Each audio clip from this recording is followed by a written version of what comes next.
سلام، دادخواه هستم، نمایندگی ممتاز نیکران موتور. امروز میخوایم راجع به مواردی صحبت کنیم که باعث ایراد موتورسیکلت میشه.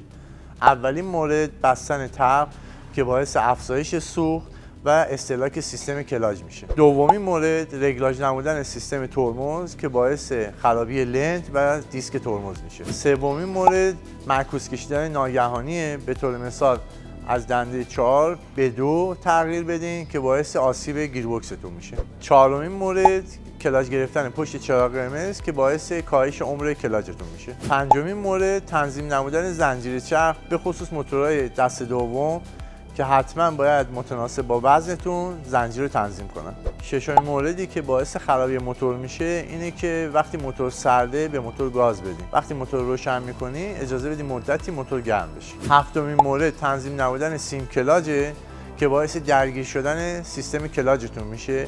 برای همین هر چند وقت یه بار حتما چک کنید سیم کلاجتون. امیدوارم این موارد براتون مفید باشه. حتما این موارد رعایت کنین تا از موتورسیکلتون لذت بیشتری ببرید. نیکران موتور، حامی رسمی یوز ایرانی.